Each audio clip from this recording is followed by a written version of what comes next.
Yes, I know. You missed the old Arctic Monkeys, the young electric guitar band that stormed into the British scene 15 years ago. Punchy, to the point, but also smarter than the rest with those elusive images in the lyrics. So he's a scumbag, don't you? The band isn't Arctic Monkeys anymore. You'll have to come to terms with that, as the 7th album, The Car, builds on the somewhat double-received Tranquility Base Hotel and Casino, in which the 4 from Sheffield transformed into a loungy space pop band. Good afternoon, Tranquility Base, Hotel and Casino. Alex Turner steers his band further in that direction, funnily, true to the debut album's adage, whatever people say I am, that's what I'm not.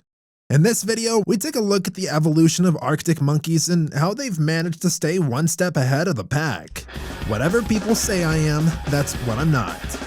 The Sheffield Quartet, singer-guitarist Alex Turner, guitarist Jamie Cook, drummer Matt Helders, and bassist Andy Nicholas, later replaced by Nick O'Malley, had already gathered a legion of fans before any official recordings were released. The Arctic Monkeys began to gain popularity as they handed out CDs at gigs, containing their 18 demo tracks.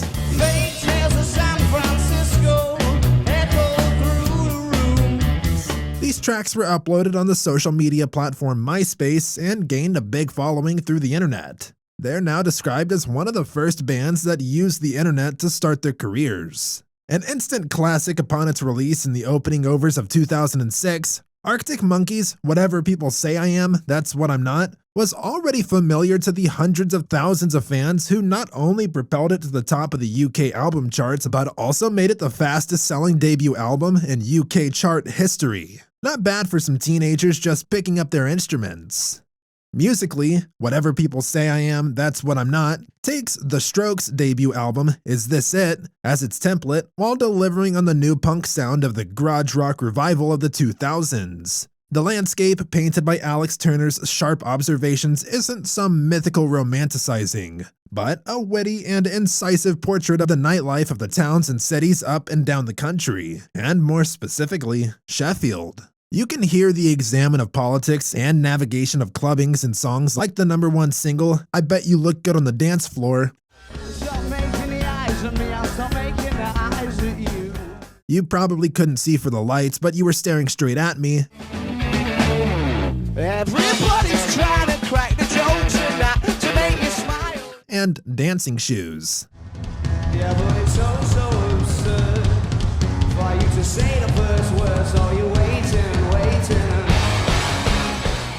From the Ritz to the Rubble is seen from the Bouncers' point of view, and When the Sun Goes Down, their second single and chart topper, takes its inspiration from the after-hours workings of a red light area. 17 years down the line, and Whatever People Say I Am, That's What I'm Not still holds up. A snapshot of a particular time and place reveals how much and how little has changed in the intervening years. Favorite Worst Nightmare. Released just over a year after its predecessor, Favorite Worst Nightmare is the sound of the band truly developing its own sound and identity. This album does exactly what it's supposed to do, takes everything that worked from the first album and make it better. Like make it just so it was a bit interesting in with rhythms and stuff as well. But and I think naturally as well we want to be we got a bit heavier. Singles like Yellow Bricks and Balaklava would fit just perfectly in the first album. Yellow brick, looks a risk, quite a little escapologist. While the singles Brainstorm, Fluorescent Adolescent, and Teddy Picker prove that a year of solid gigging and youthful energy sharpened the band's playing, and, in the case of Alex Turner's songwriting, widen the lyrical concerns that come with seeing the world beyond their hometown. The closing ballad 505 is a premium example of the maturing of the band. But I crumble completely when you cry. It seems like once again you've had to breathe me with goodbye. The age of the understatement. After the success of the first 2 albums and the success tours that followed, frontman Alex Turner took a foray into another project. Together with Miles Kane, frontman of the Rascals, he formed the supergroup The Last Shadow Puppets and released the album The Age of the Understatement. The album debuted at number 1 in the UK album charts, where it sold 51,186 copies in the first week. Now we don't possess the intellectual capacity to write a novel together, so we thought we'd do a band. You thought you'd start a band? Yeah. Proving once again that everything Alex Turner touches turns to gold. The symphonic, film score-like rock sound of this album was a foreshadowing of what would develop further in the music career of Alex Turner, and therefore, the Arctic Monkeys. Humbug. After Alex Turner's musical affair, the Monkees released a new album called Humbug, which they made in collaboration with Josh Homme of Queens of the Stone Age. This meeting of musical masterminds took the Arctic Monkeys out of their domestic comfort zone and into New York, Los Angeles, and the Mojave Desert. This change of directions would also translate into their sound. Inspired by Nick Cave, Black Sabbath, and Creedence Clearwater Revival, their sound transformed from energetic garage rock to a slower and heavier desert rock sound. The single, Crying Lightning, is a prime example of this, and a fan favorite. Stood at your range, and I love that little game you had home. Crying lightning, and how you like to apple with the ice cream man on radio. They also changed lyrically with more personal but vague lyrics by Alex, sung in a smoother way. I thought I saw you in the battleship, but it was only a lookalike. Although it may not have received the plaudits of its predecessors, hindsight reveals Humbug to be a vital stepping stone in the trajectory of Arctic Monkeys. Suck It and See. 'Cause I feel for you. The fourth album of the Arctic Monkeys, Suck It and See, adopted the back-to-basics approach of their debut, Whatever People Say I Am, That's What I'm Not. With the material written and rehearsed well in advance of their return to the studio, many of the album's 12 songs were recorded live in the studio with a minimum of overdubs. The band lost a lot of their heaviness and moved towards a more approachable poppy sound. Although the album contains traits of their previous work in songs like Don't Sit Down 'Cause I've Moved Your Chair that could easily fit on Humbug.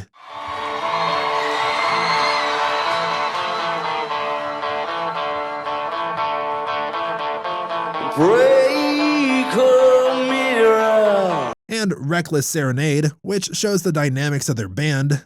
Reckless serenade. Reckless serenade. It's not their best work. The Love Serenades of Alex keeps the album on its feet, but as they said themselves, they got tired of it really quickly. Perhaps this was the calm before the storm they desperately needed. AM.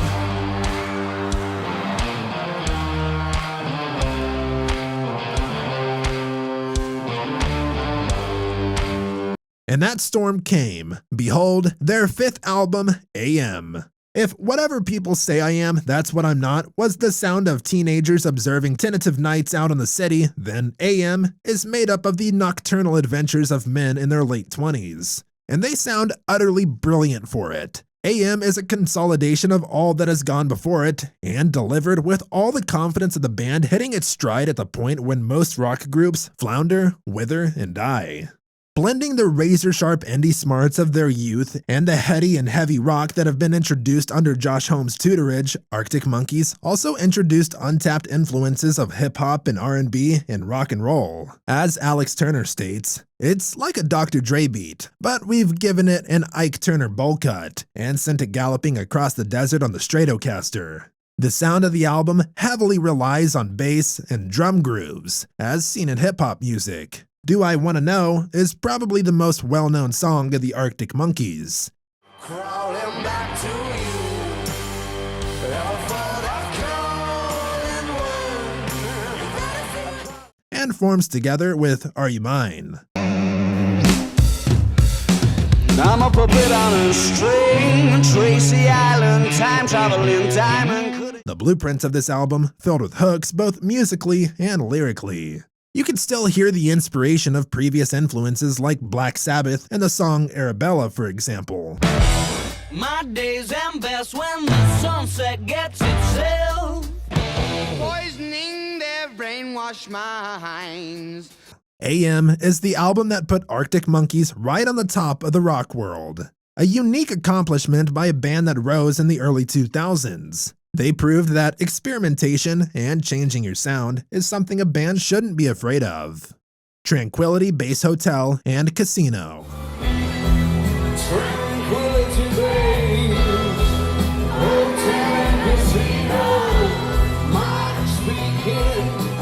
Please tell me how may I direct your call. Leading up to this album, Alex Turner did not feel inspired. The songs he was writing on guitar seemed colorless, and he needed new ideas. He got those inspired by films by Jean Perry Melville, his new work with the resurrected Last Shadow Puppets, and a gifted organ. He wrote a psychedelic pop concept record with more piano and synth sounds than before. With Tranquility Base Hotel and Casino, Arctic Monkeys does what so many bands refuse to do: take a chance. In fact, the band's sixth studio album is such a radical departure from the hook-laden rock music with which they made their name, the fans are still divided on the record's merits. Nevertheless, it became their sixth consecutive #1 album in the United Kingdom and became the country's fastest-selling album in a quarter century, thanks in part to the legions of fans who pre-ordered the album. And then there were the nominations for the 2018 Mercury Prize and the Grammy for Best Alternative Music Album.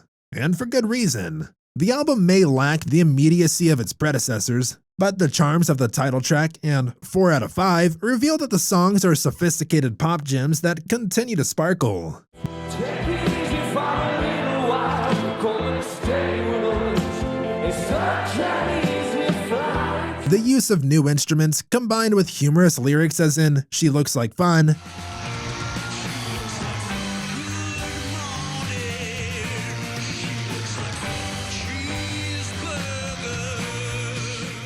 and the complete production of music, video, and clothing in the album's style make it a successful change of sound. Repeated listens peel away layer after layer until you're left with a gem that will last a lifetime.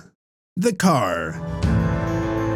Your grandfather's guitar, thinking about how funny I must look.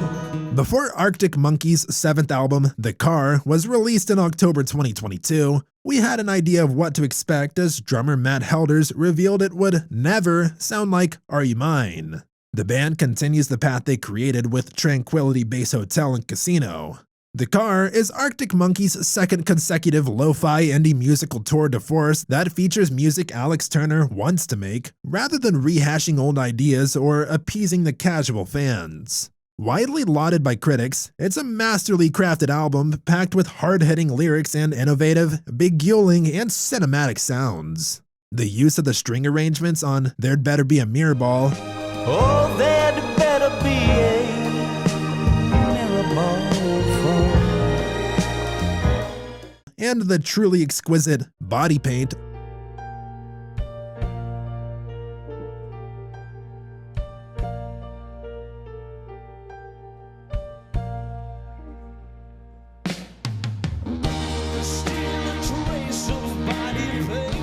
are great examples of this. Where the Arctic Monkeys sound will go, nobody knows. Some preferred it never changed from their upcoming fast garage punk rock sound, or never strayed from the slicky groovy AM record. And I'm sure that over a couple of years, people will look back on this era with nostalgic feelings. But that's the beauty of an evolving band. They showed that they're willing to experiment and want to be artistically free. And I think that's the success of the Arctic Monkeys. What's your favorite album? For more videos about alternative music, click the button down below. Thanks for watching, and see you next time.